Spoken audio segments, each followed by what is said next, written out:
Hello friends, মিঠুর পাকশালায় আপনাদের সবাইকে স্বাগত। আজ আমি 1 কাপ চালের গুঁড়ো ও হাফ কাপ বাদাম দিয়ে ভীষণই হেলদি এবং ভীষণই টেস্টি একটা রেসিপি আপনাদের সাথে শেয়ার করছি। এই জন্য গ্যাসে একটা ফ্রাই প্যান বসিয়ে দিয়েছি, তাতে হাফ কাপ পরিমাণে বাদাম নিয়ে নিয়েছি। বাদামটাকে একটু ভেজে নেব। তো শুকনো খোলায় এভাবে বাদামটাকে একটু ভেজে নিচ্ছি। যতক্ষণ না বাদামের খোসাটা ছেড়ে আসছে ততক্ষণ পর্যন্ত বাদামটাকে একটু নাড়াচাড়া করে ভেজে নেব। তো দেখুন বাদামটা এখন ভাজা হয়ে এসেছে, এর খোসাটা খুব সহজেই উঠে যাচ্ছে। তো বাদামটাকে এরপর আমি একটা প্লেটের মধ্যে নিয়ে নেব, তারপর বাদামটাকে ঠান্ডা করে এর খোসাটা ছাড়িয়ে পরিষ্কার করে নেব। তো এই জন্য বাদামটাকে একটা প্লেটের মধ্যে নিয়ে নিচ্ছি। তো দেখুন এই জন্য একটা প্লেট নিয়ে নিয়েছি এবং ওই প্লেটে এই পুরো বাদামটাকে নিয়ে নেব, তারপর এটাকে কিছুক্ষণ ঠান্ডা করে এর খোসাটাকে ছাড়িয়ে পরিষ্কার করে নেব।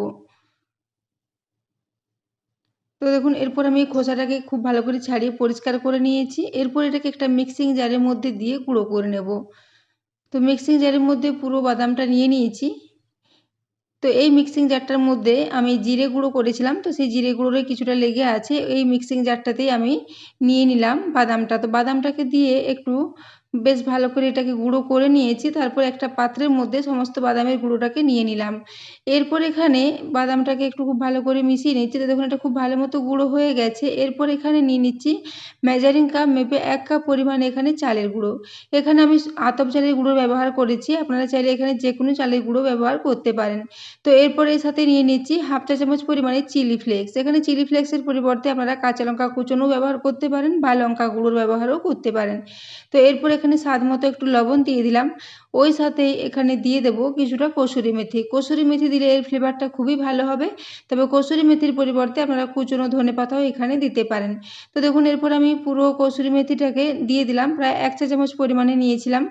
তো এরপর সমস্ত শুকনো উপকরণগুলোকে আগে একটা চামচের সাহায্যে খুব ভালো করে মিশিয়ে নিচ্ছি।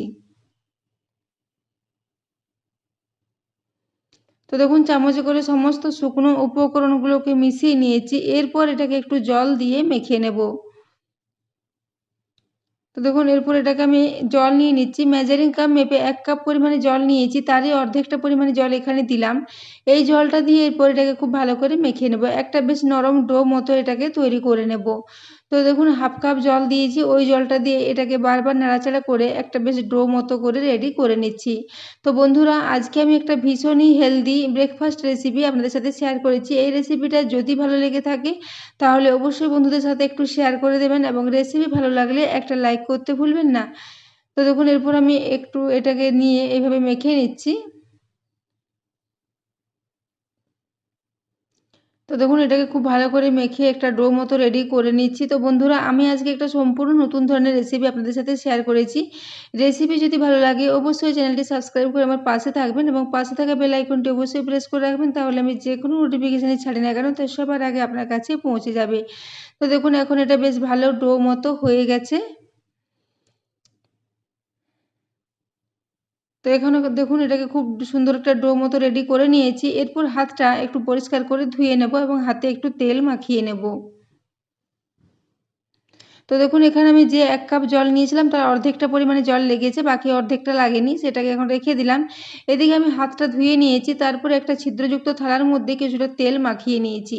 এরপর হাতেও কিছুটা তেল আমি মাখিয়ে নিচ্ছি। তারপর ওই যে ডোটা করে রেখেছি বাদাম ও চালের গুঁড়ো দিয়ে, এই ডোটা থেকে বেশ কয়েকটা ছোট ছোট লেচির মতো করে এগুলোকে কেটে নিচ্ছি। যেভাবে আমরা বাড়িতে সাধারণত লুচি বা পুরি তৈরি করে রাখি সেই রকমের কয়েকটা ছোট ছোট লেচি এখানে কেটে নিচ্ছি।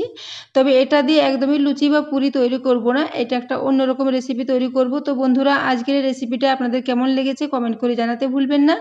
তো দেখুন আমি এইভাবে প্রথমে আগে ছোট ছোট আকারে কয়েকটা লেচি কেটে নিয়েছি, এরপর একটা একটা করে এবার হাতে নিচ্ছি আর হাতের সাহায্যে এইভাবে একটু গোল গোল করে এইভাবে একটু লম্বা লম্বা করে ছোট ছোট করে এগুলোকে রেডি করে নেব। তো বন্ধুরা আপনারা চাইলে এটাকে একটু চ্যাপ্টা চ্যাপ্টা গোল গোল করেও রেডি করতে পারেন, তবে আমি এগুলোকে এইভাবে লম্বা লম্বা একটা শেপে তৈরি করে নিচ্ছি। তো দেখুন প্রত্যেকটাই এইভাবে একটু লম্বা লম্বা করে তৈরি করে নেব এবং ডোটা ভীষণই মসৃণ এবং ভীষণই নরম মতো রেডি হয়েছে, তাই এটা তৈরি করতে কোনো অসুবিধে হবে না, খুব সহজে এটা রেডি হয়ে যাবে। তো দেখুন এইভাবে আমি হাতে করে একটু একটু করে নিয়ে এইভাবে প্রত্যেকটাকে রেডি করে নেব। তো দেখুন এখানে আমি সবগুলোকেই একইভাবে রেডি করে নিয়েছি। এরপর আমি ওই যে থালাটাতে একটু তেল মাখিয়ে রেখেছিলাম সেই থালার মধ্যে এই সমস্ত নাস্তাগুলোকে নিয়ে নিচ্ছি। তো দেখুন এখানে সবগুলোই নিয়ে নেব এবং যে কটা হয়েছে এই থালার মধ্যে একেবারে সবগুলো নেওয়া যাবে, কোনো অসুবিধে হবে না। তো দেখুন এখানে সমস্তগুলো একইবারে নিয়ে নিচ্ছি। তো বন্ধুরা আজকের এই রেসিপিটা আপনারা সকালে ব্রেকফাস্টে বা বাচ্চাদের স্কুলের টিফিনে বা বিকেলের দিকেও এটাকে বানিয়ে খেতে পারেন। ভীষণই টেস্টি, ভীষণই হেলদি একটা রেসিপি। তো দেখুন এরপর সবগুলো থালায় নিয়ে নিয়েছি। এদিকে গ্যাসে একটা কড়াই আগে থেকেই বসিয়ে রেখেছিলাম, তাতে 1 গ্লাস পরিমাণে জল দিয়ে জলটা গরম করার জন্য রেখে দিয়েছিলাম। জলটা এখন গরম হয়ে গেছে, এরপর এই থালাটা এখানে দিয়ে দিলাম কড়ার উপরে, তারপর একটা ঢাকা দিয়ে এটাকে 10 মিনিটের জন্য মিডিয়াম ফ্লেমে রেখে দেবো। তো 10 মিনিট পর আমি এর ঢাকাটা খুলে নিচ্ছি। তো দেখুন এটা এখন স্টিম হয়ে অনেকটাই ফুলে গেছে, তো এবং খুব ভালো মতো এটা স্টিম হয়ে গেছে। এরপর এটাকে গ্যাস থেকে নামিয়ে একটু ঠান্ডা করে নেব। তো এটা এখন ঠান্ডা হয়ে গেছে, এরপর সবগুলোই আমি একটা প্লেটে এভাবে তুলে নিচ্ছি। তো দেখুন এগুলো তেল মাখানো ছিল বলে খুব সহজেই উঠে যাবে থালা থেকে। তো এখানে আমি সবগুলোই এভাবে একটা প্লেটের মধ্যে তুলে নিচ্ছি।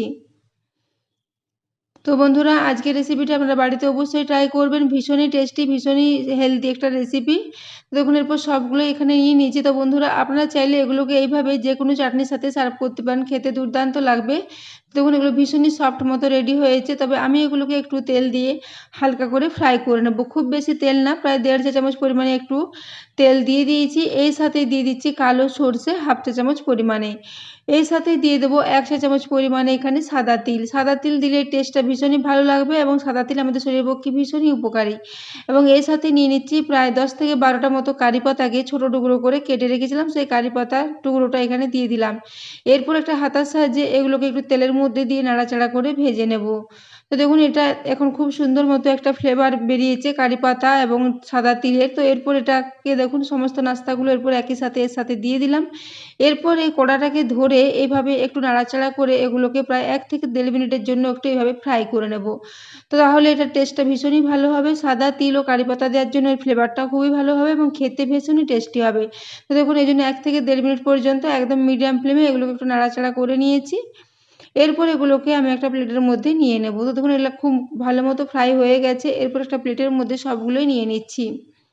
তো বন্ধুরা আজকের এই রেসিপিটা বানিয়ে নেওয়া ভীষণই সহজ, খুবই চটজলদি এটা রেডি হয়ে যাবে এবং ভীষণই হালকা-ফুলকা একটা সকালের খাবার।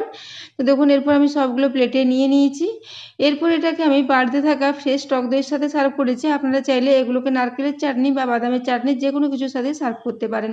তো দেখুন এরপর আমি একটা কাঁটা চামচে করে দেখিয়ে দিলাম। আবার একটা আপনাদের ভেঙে দেখিয়ে দিচ্ছি। দেখুন এগুলো কতটা নরম এবং সফট মতো রেডি হয়েছে। এগুলো ভীষণই সফট মতো রেডি হয়েছিল। তো দেখুন এরপর একটা আপনাদের ভেঙে দেখিয়ে দিচ্ছি এবং কতটা নরম হয়েছে আপনারা দেখেই বুঝতে পারবেন। এগুলো ঠান্ডা হওয়ার পরেও একই রকম থাকে। তো এগুলোকে আমি টক দইয়ের সাথে সার্ভ করেছি। আপনারা এগুলোকে যেকোনো চাটনির সাথে সার্ভ করতে পারেন। তো বন্ধুরা আজকের এই রেসিপিটা এতক্ষণ পর্যন্ত দেখার জন্য আপনাদের অশেষ ধন্যবাদ। আবারও চলে আসবো নিত্য নতুন কোনো ভিডিও নিয়ে। ততক্ষণের জন্য সবাই সুস্থ থাকবেন, ভালো থাকবেন।